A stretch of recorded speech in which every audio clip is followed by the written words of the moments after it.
going back to the whole idea of new and how it's, it releases this dopamine and serotonin from the brain. Like, I get that, and like I understand that customers want more now, and they have such high expectations. So I think for a small retailer that's quite hard, because they don't have the buying power that Zara has, or the making power, that they can just change things every 2 weeks. So how do you manage that in a small retail environment where you still are able to, provide new and have those hormones be released? Well, I know in Country Road I used to work in the homewares department, and they never used to get new stock often. It was about rotation. So putting what you've got with other stock to make it look new. So putting things together that you haven't tried before, that work in terms of colour and style, and then creating new stories with that, using props, creating new interest. People sometimes, as much as you put them in their face, they won't see them. They just don't see it, because there's so much to take in a store, and most people, they've got such a short attention span. They'll come in a store, look at stuff, and then move. So you've really got to grab their attention at all different times for the different times they come into the store. So it is just about moving stock around in your store, getting rid of stock that's not working, marking it down, getting rid of it, creating, beautiful centerpiece displays for your store. But I would just say continually moving it around, like at least once. Well, Zara is saying every 2 weeks, but they have a big VM team, so that's not going to be able to. You're not going to do that. I don't know if they change things around, but they bring out. Yeah, and they bring new stock, so that comes to the front of the store. So just when you're buying, maybe it's you buy once every 6 months at a trade fair, let's just say, and so then you'd put for the first month you have kind of that range at the front, and then for the second month you might have that range at the front, and then for the third month things might diminish a little bit, so you put things back with other things. You start to improvise a little bit by using different kind of stocks. You might get in more props, and then you continually do that until your sale comes, and that's when you get rid of all your stock. I mean, I'm not a buyer, so I don't really know, and I'm not a planner, so I don't know about inventory and everything like that, but that's generally how we would roll. Well, I mean, because for me, I think, even at the moment, I'm thinking maybe we should do quarterly releases, so, rather than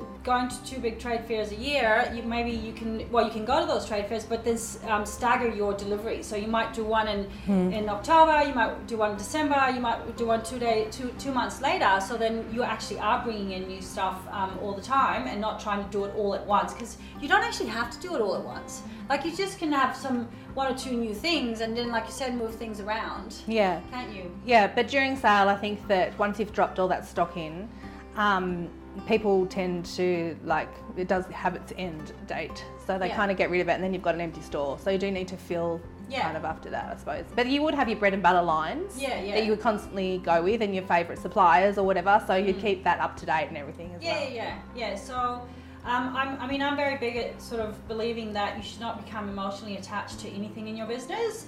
I'm more the emotional person, so it's funny I say that, but like Nari is completely detached from the business in terms of her emotions. So you make better decisions, and sometimes you can go, oh, that's such a nice product, and you love it and you want to keep it, and then you get upset because it's not selling, and then you just keep it on full price because you don't want to lose your margins. And it's just like, you know what, like, you do not want to have stock on your shelf that people are not liking. So because it's not a good look for your store as well. So I always say to Margie, doesn't sell within 6 to 8 weeks, boom, get rid of it. Just put it on sale, half price. We don't need it in the store. And then your cash flow is, loosening up a little bit as well. So I think, and where would you put, like, as everyone knows, like, I'm not a big believer in having big sales, and I think it's destroyed a lot of retailers. Oh, I agree, yeah. But where would you put, like, I think, two big sales a year is what we do. And then I think, there's no harm in maybe having one basket that you always have for little bits and pieces that your, last bits that you want to get rid of. Is there an ideal place in the store to put that? Yeah, so essentially your sale would start at the front of the store for promotional activity, and because, people want to bargain. And then basically it ends up at the back of the store in a little basket down the back. Yeah, okay. So if it was not... Or somewhere in discreet. Discreet. Nothing that's like, if it's in the middle of the store, kind of behind a fixture or something that's not in your face, it doesn't, because they look junky, they do. Yeah. So, yeah, somewhere where it's not going to affect, you know, the look and feel of the rest of your store. So you can just train your staff to like guide people there. Correct, and people will find a bargain if they want one. Yeah, okay. Now, I want to go into detail when we'll do a whole video on window displays, but obviously I think it's the front of your business and it's really important, and I was quite surprised you were saying that a lot of people don't do anything with the windows, and I was telling Nari about it yesterday and she goes, yeah, a lot of people don't, you know, and obviously I thought I knew, well, you know, as some of my customers know, we tried to do windows, so when you came and saw my window, I said, yeah, there's a few things that, you know, I wouldn't do, but, you know, so I learned quite a lot already just by talking to you for 5 minutes. Can you give us like a quick rundown, like the basic principles of doing a window display? Yes.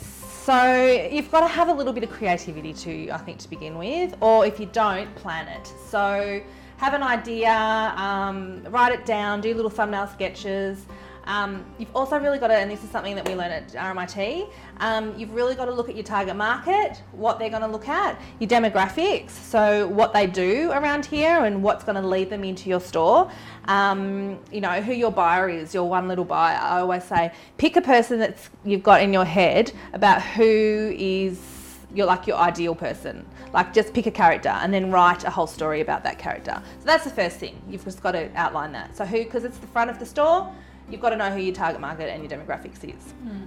Then in terms of planning, like you've got to get together a plan on like what kind of props you're going to put in there, what's your story, what are you selling, and how are you going to relate that into the windows. So it's, you know, it's good to have a whole story behind what you're selling. So if it's a new occasional chair that you've got in or something like that, you know, make it inviting and engaging and beautiful so that people, you know, want that chair. Okay, so the things that you've got to think of are, there's elements and principles of design. It takes a year to learn just about them, and then after that it becomes intuition, so you just kind of can see it.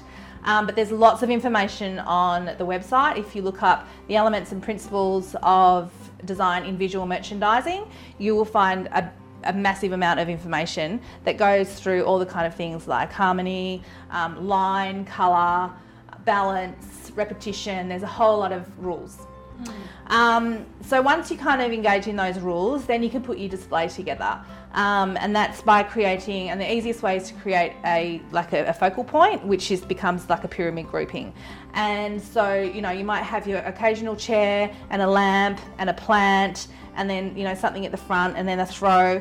Layer up. Layering is always really good in windows too. It gives a sense of fullness and kind of luxury. So you kind of, if you have some little piddly things in the window, people think that you're a bit light on as a store, if you know what I mean. And if you kind of have too much, you know, you've got air, you've got to have air kind of that goes through the window as well. So it's kind of a balance of all of those things together. Yeah.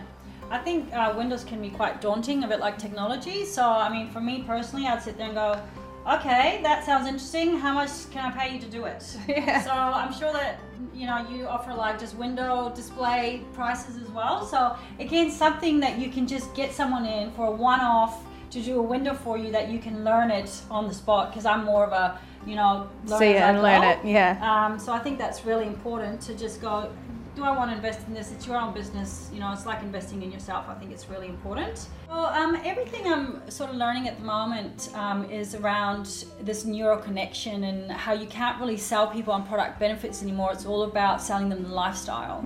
So how like with visual merchandising, what sort of things can you do to create that emotion in people so that they connect to the products? Well, there's lots of different things you can do. So using mood lighting around your stores, plants, props, definitely using like point of sale and marketing posters that you can get from your wholesalers. I mean, they're more than happy to give you like A4 little cardboard stands that you can put next to your product, which may be explaining the story. You know, using testers for creams and bath oils and smelling things. Being able to listen to the music, it's all about that as well. And then of course, every single store that is in retail is selling a lifestyle. Every single one of you has opened a store to sell something that you believe in. And so it's about getting that across to the customer and how you're going to do that. So, for example, your store's beautiful and spiritual, and that really comes across because as soon as you come in, the smell hits you. You got these beautiful lights that kind of bring the mood down, and you feel calm as soon as you come in. There's lots of greenery around. It's nice and warm in here, and then you've got really friendly staff who are really engaging. They're not pushy. They just want to say hello, and they're not over the top or anything. And so you're creating also an emotional connection with your team members and your customers when you give good customer service. And it's about telling those customers your story, like kind of why you're here, why you're selling the products you're selling, and that's kind of the connection. Like things that also work are, the movement, like a flickering candle, or your rotary cups. Yeah, your rotary cups are awesome. Yeah. And like even lighting here. So like if you turn this light off, it's just a lamp. Whereas if you turn it on, it creates and invokes emotion because it becomes a lifestyle then. It's part of someone can see that in their living room or in their home or as a gift for someone. So, it's all about, whatever you believe in from why you've opened your store to get that across to the customer in a really emotional way.